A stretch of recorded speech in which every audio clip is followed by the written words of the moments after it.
Hello la Didi Family, j'espère que tu vas bien. Aujourd'hui on se retrouve pour une nouvelle vidéo où je parle de toi, où on va parler des 5 choses du quotidien qui abîment nos cheveux. Très souvent je reçois vos DM, vos mails et puis vos commentaires. Vous me dites mes cheveux sont secs, ils sont ternes, ils sont moches, mais pourtant je fais tout ce qu'il faut, je comprends pas. Et bien dans cette vidéo je vais essayer de t'expliquer pourquoi.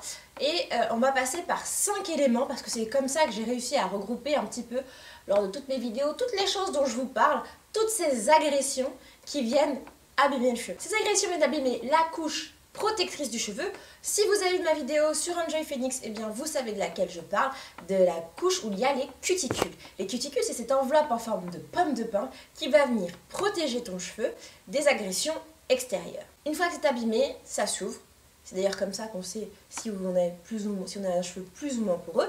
Mais surtout, après ça vient attaquer la base, le centre du cheveu. Il devient sec, cassant, terne. Et puis, plus de cheveux. J'abuse un peu. J'abuse. Toutes les ch'touilles. Oh. On va commencer par quelque chose qu'on ne peut pas du tout contrôler. Le climat. Les agressions climatiques. Alors, que ce soit le vent, la neige, la pluie, le soleil.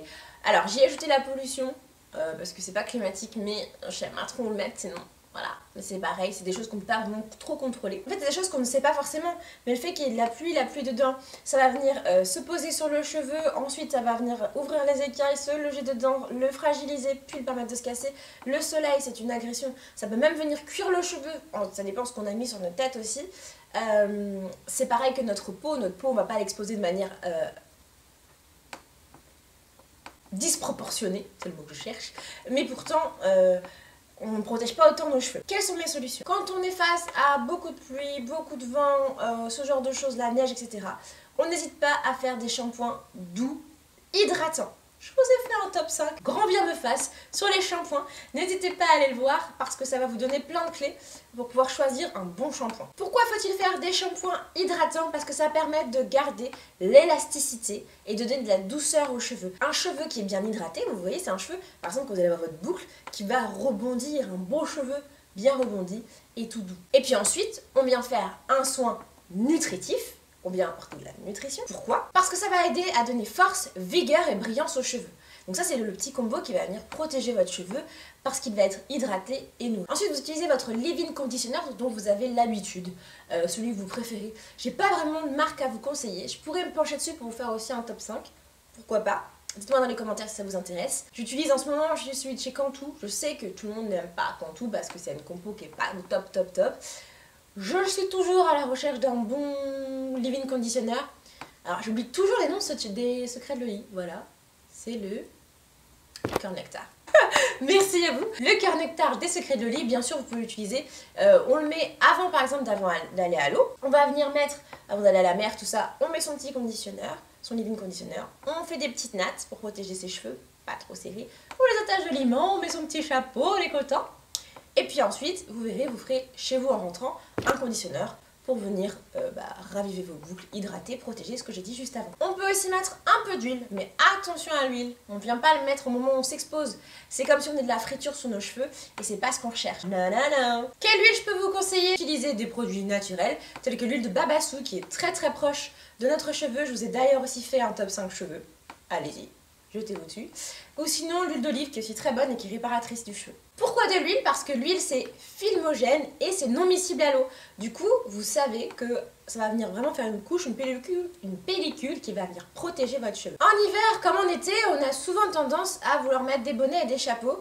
Moi je dis pourquoi pas, ça les protège en partie, mais attention aux bonnets trop serrés et aux chapeaux parce que le frottement ça peut aussi être mauvais et délétère pour le cheveu, mais ça, je reviens un petit peu plus tard dans une autre... type d'agression. Ah bah voilà, on y est, les agressions mécaniques. J'appelle à la barre, au banc des accusés. Le brossage excessif, les tissages et autres techniques capillotractées, et bien sûr les bonnets et les chapeaux. Et puis aussi les frottements. Le brossage excessif parce qu'on va venir vraiment par effet mécanique venir abîmer le cheveu. C'est aussi à ce moment-là pour nous les boucler, on va venir casser nos boucles et à force de les casser, après, eh bien on va plus réussir à les avoir parce que ça va casser le cheveu, ça va le fragiliser. Le tissage et autres coiffures, vous l'avez déjà vu, tout ce qui est capillotracté, tout ce qui est beaucoup trop serré, les nattes collées beaucoup trop serrées qu'on vient se refaire, les chignons qu'on va venir extrêmement tirer parce que c'est notre travail qui nous le demande, c'est partie de notre tenue. Tout ça, c'est des choses qu'il va falloir limiter. À force de tirer sur le cheveu c'est un bulbe qui est dans la peau. Donc imaginez-vous de venir tirer dessus, au bout d'un moment, il tombe et c'est normal. Et puis à force de toujours tirer au même endroit, et ben après ça repousse plus. Et les frottements, on a les draps, les bonnets, les chapeaux. Vous savez, c'est aussi quand on va mettre sa capuche. Parfois, à force de frotter, on va avoir les cheveux là qui vont être tout abîmés, tout secs. Et bien en fait, il faut éviter ces sources-là de frottement. C'est pour ça que l'hiver, je dis oui au chapeau.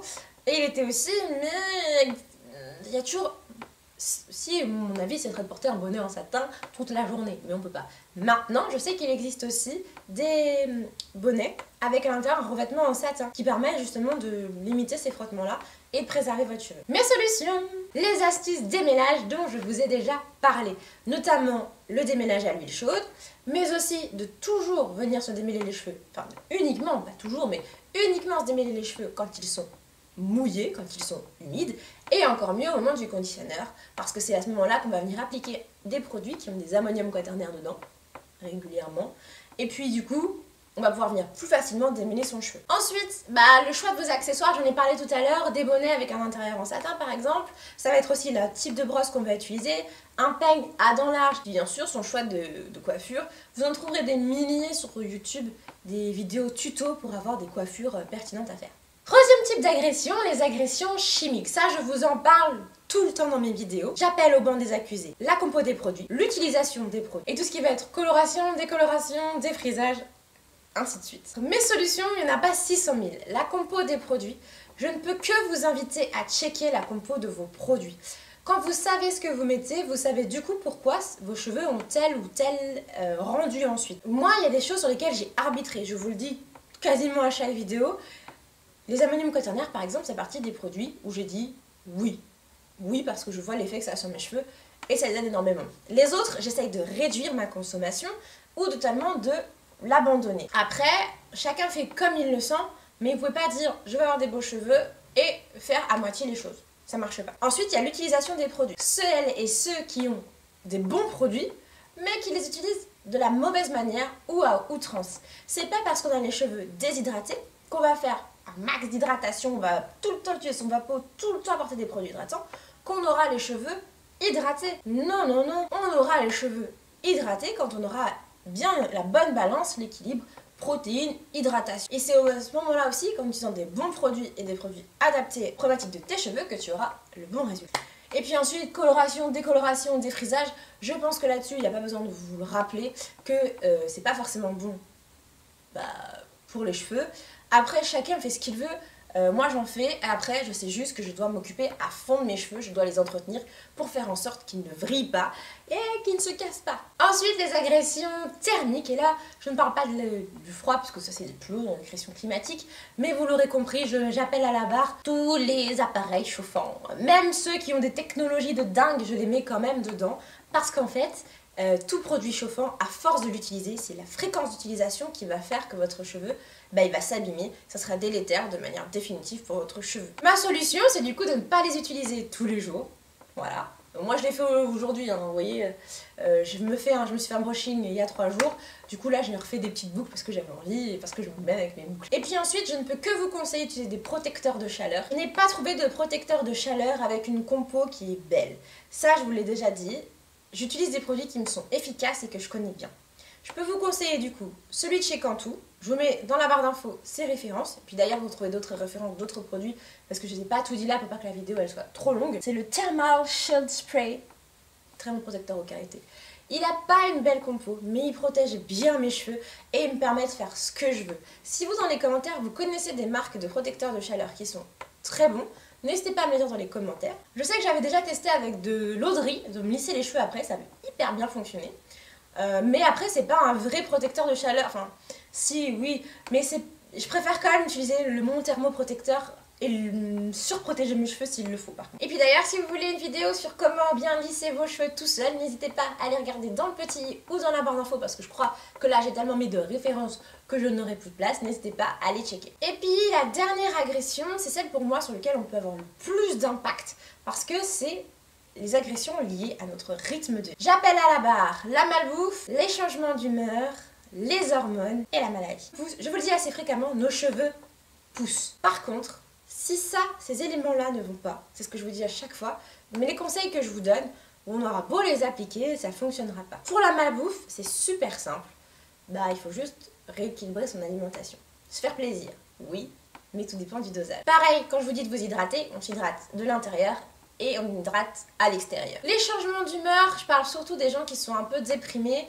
Et si tu l'es, et bien en fait, il faut d'abord soigner ça. Tu verras, ton cheveu aussi, il est très sensible à ça. Les hormones, et bien quand on a plein de changements d'hormones, ça peut aussi entraîner une perte de cheveux, une chute de cheveux. Notamment, vous l'aurez compris, à la grossesse, pour nous les dames, c'est un moment qui est un petit peu, c'est une période un peu charnière où on perd beaucoup de cheveux. C'est aussi dû à la chute d'hormones. Donc, avant de vouloir avoir des cheveux de ouf, il faut d'abord être en bonne santé globale. Et donc, bon, pour terminer, c'est juste une question d'équilibre. Il faut trouver votre équilibre et surtout avoir en tête ces petits éléments-là pour vous aider à avoir des cheveux en bonne santé. Je t'ai donc donné toutes les clés, à vous de trouver les bonnes serrures maintenant, vous le savez. La vidéo est maintenant terminée, j'espère qu'elle t'a plu. N'hésite pas à la liker parce que c'est trop cool quand vous likez les vidéos. Et à vous abonner parce que c'est hyper cool aussi quand la Didi Family s'agrandit. Et on se retrouve très vite pour une prochaine vidéo. Bisous!